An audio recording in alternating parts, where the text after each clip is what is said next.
So there's been a real word of mouth buzz about there's this incredible thing happening at the Hermitage Museum in Norfolk, Virginia, and you have to go see it. So there's been a line of cars every night. We've gotten to over 500 people, which is a lot of people for a 3-hour exhibition or space or evening event. And we're thrilled to have it, and people keep coming back. Been an incredible experience for us here.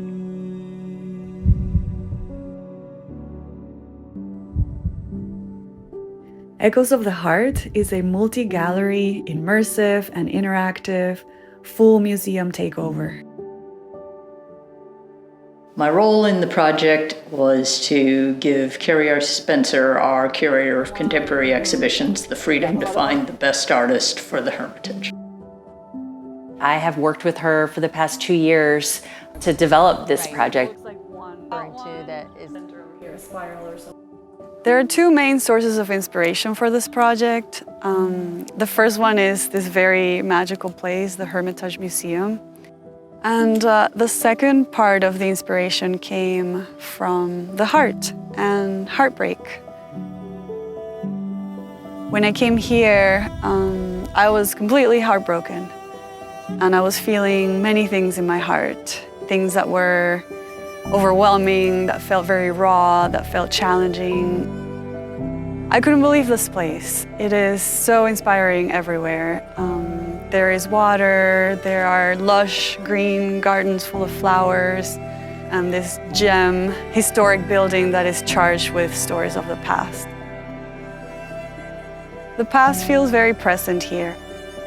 And as I was feeling all of this while visiting here, the theme of the exhibition started coming through. Seeing the Hermitage as an archive of stories and history, and the heart as an archive of our lives and everything that's happened to us, and the parallels in between of having doors and chambers and rooms that you can open. So I started developing a big interest about the heart and how humans experience their heart in their own lives, how the heart changes, how it shifts, how it holds different things, and how it affects our well-being and our lives.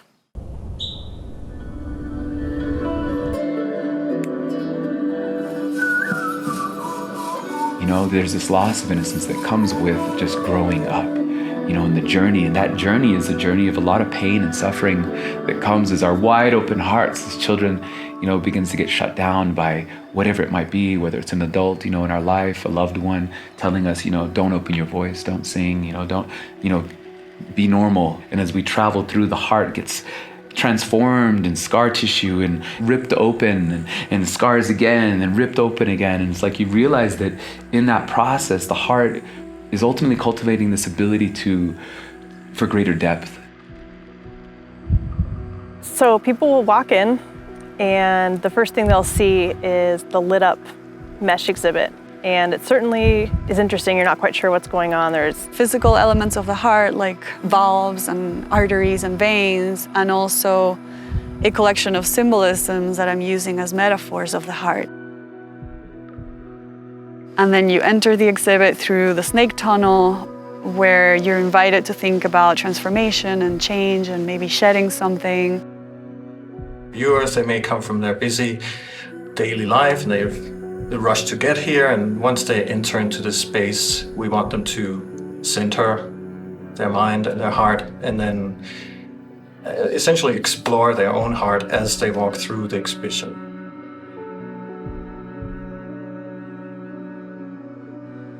Then you are received by the ethereal heart, where you hear the heartbeat and you hear voices, and there are very fluid waves of light traveling through the space.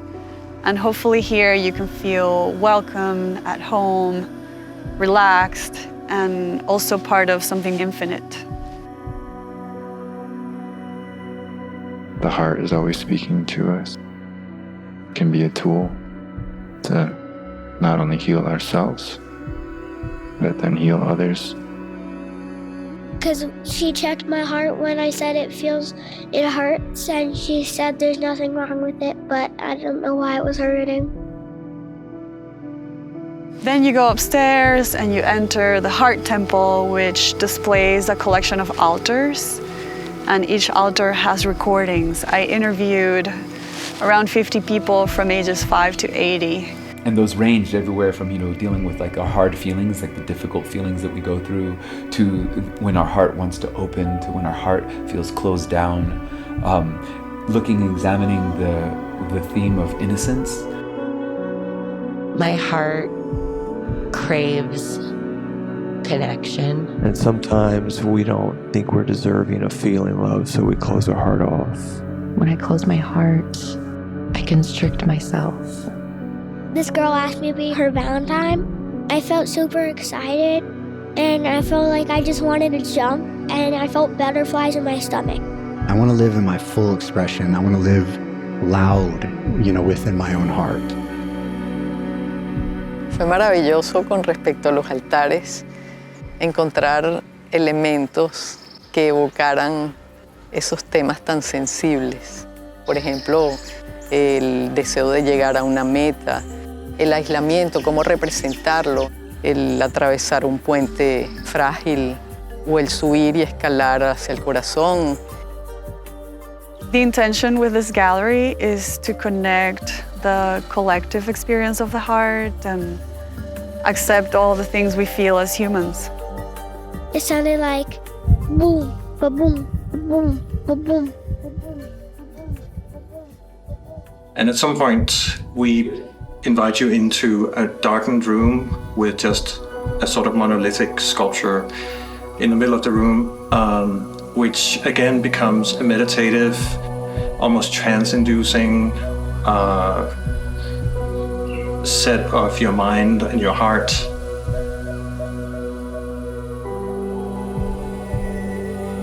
I feel like Pulse is a really, really good opportunity to just sit with everything you've seen, felt, thought with so far.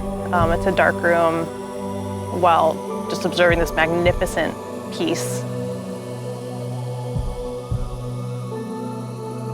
If I open my heart, I know and feel love, and all around me and in every human I see.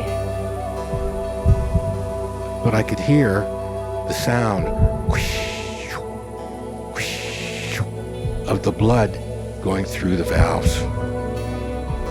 And I started to weep with joy because it was my heart. And from there, the exhibit ends by going into a room where you can write a letter based on 3 or 4 different prompts about your own heart and your own reflection on what you've gone through. There have been hundreds and thousands of letters that people have posted throughout the run of the exhibition. I think it's been a very healthy and necessary thing to have that part of the exhibition because people clearly had the need to express their feelings and how they felt about the exhibition, but how they feel sort of about themselves. The interaction between the team is really impressive, and especially knowing that people came from all parts of the country, and in some cases came from other countries, just to work on this show, and sometimes had not even met Claudia in person before they arrived here. It's really exciting to work with Claudia because she has a very distinct vision for what she wants to do, and she also, I think, knows when to call someone else in with a different talent, and then she's able to combine all those talents of all the people who are working with her on these projects and sort of get the best out of each person within their range, but also allowing people their own creativity inside that space.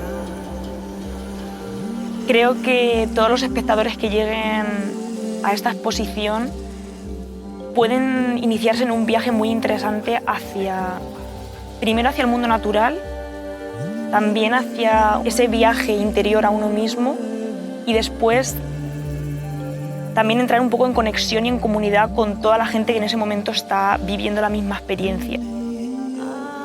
We have had some visitors that come and they'll bring, their work friends, and then they'll come again and bring family, and then they'll come again and bring like another group of friends. So, it's really been cool to see that.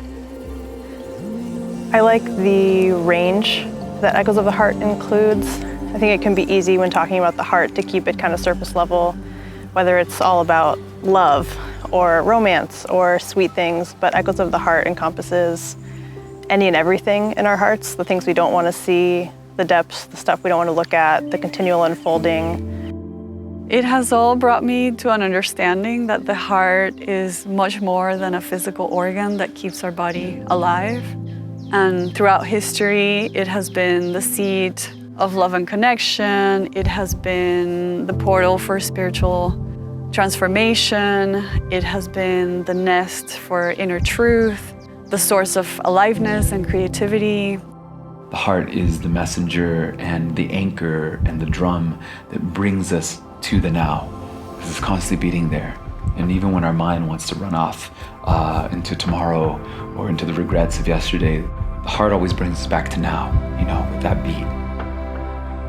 I hope they're able to reflect on their lives, relationships, and find meaning and really learn something about themselves and about the heart-brain connection and how it impacts and influences their lives.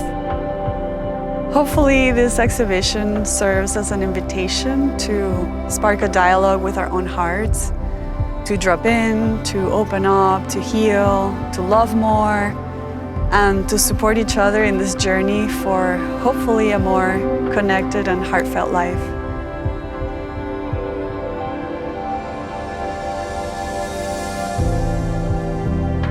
Yeah, you're gonna screw up. That's part of the deal, right? Like that's part of life. We screw up. Just the ego settles down quite a bit. It's great. You don't have to prove anything.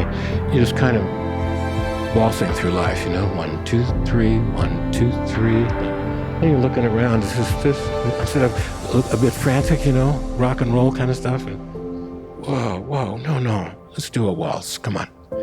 Da da da da. Da da da da. Come on. Da da da da.